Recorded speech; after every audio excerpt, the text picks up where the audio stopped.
What up, guys? Welcome to Studio 3, day 2 of the weekend Wallapalooza, and we're talking about the great new shows. We've got Gangster Granny, and we also had yesterday Mr. Stink. But to talk about Gangster Granny, we have the author, David Walliams. Welcome back. Thank you. Did you sleep in the studio? I slept right there. Oh, that's why it's warm. It's nice. You warmed it up for me.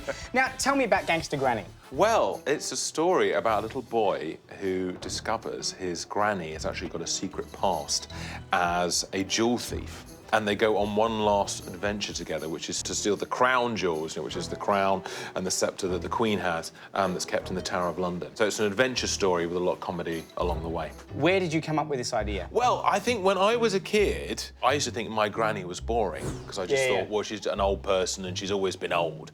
And I didn't really think that she'd had an amazing life. She'd actually lived through World War II. Wow. She actually had loads of amazing stories to tell me, and I thought, wow, so every old person has got amazing stories, and this is about a particular old granny who has the most incredible story to tell. I thought you were going to say that your granny was an actual jewel thief, and I was like, no, this is TV. You're going to sell her out and No, she's going to she's go not to a jail. jewel thief, but it just made me think that when you're young, you often think old people are boring just because they're old. Now, tell us about your illustrator. Now, you've had a couple of different illustrators. Well, I was very lucky because Quentin Blake, he probably is known to you because he did all of Roald Dahl's books. He's a legendary illustrator, and he illustrated my first 2 books, and I was very lucky. A brilliant illustrator called Tony Ross took over. It's very important because I think when you're choosing a book from the library or a shop, you do just flick through the illustrations, don't you? And you think, well, is this a good book? So it's really important.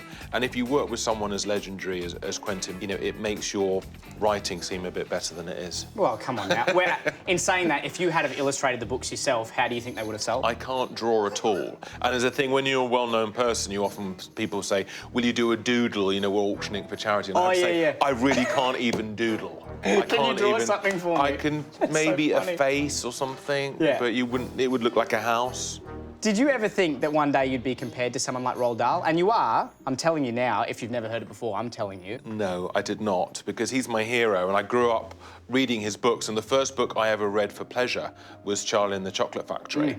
And it's really important, I think, if you're getting into reading, to find just books you really love to read, because it shouldn't be something that your parents tell you to do or your teachers tell you to do. It should be something you should do purely for pleasure. And so he was always very, very special to me. And it's really exciting that anyone would mention our names in the same breath. I mean, I think he's the ultimate because he wrote so many brilliant and funny and dark stories, you know. I always think when you're reading his books, you know, under the duvet at night with a torch, they feel a little bit forbidden, you know, a bit like the kind of book that your parents wouldn't want you to read. And I think that's why kids read them today. Now, you act as well, and you're acting in Gangster Granny. Who do you play? Well, I actually play Ben's dad.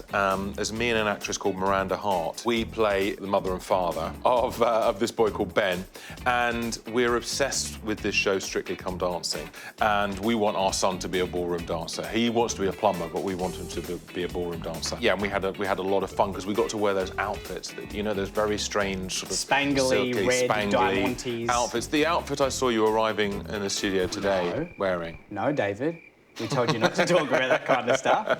But where did you get the inspiration for those kind of characters? Is that someone that you've met in real life, someone like that? I mean, some of it just comes out of your head. You don't know exactly where it comes from. You're sitting there, you know, trying to make yourself laugh. And if you make yourself laugh, chances are you might be able to make the reader laugh too. You've done some adult stuff and you've done some kids stuff. What do you think is harder? Well, I did a popular TV show called Little Britain, which was aimed at adults, but lots of kids liked it. But it was a bit too rude for kids, even though some kids watched it. And I really wanted to try and capture the sense of humour that I'd done in Little Britain for children. So I suppose in some ways it's harder doing things for kids because you want it to be exciting and dangerous and a little bit naughty, but of course you don't want to push things too far. So you've got a very careful line to tread.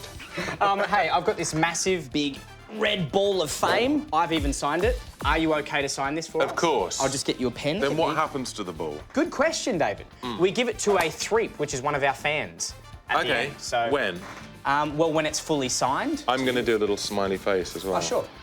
Just don't write over James Elmer because that's my one and that's big. Okay. That's massive. All right, lovely, there we are. How good's that? Oh, look at that! That's how good I am at drawing.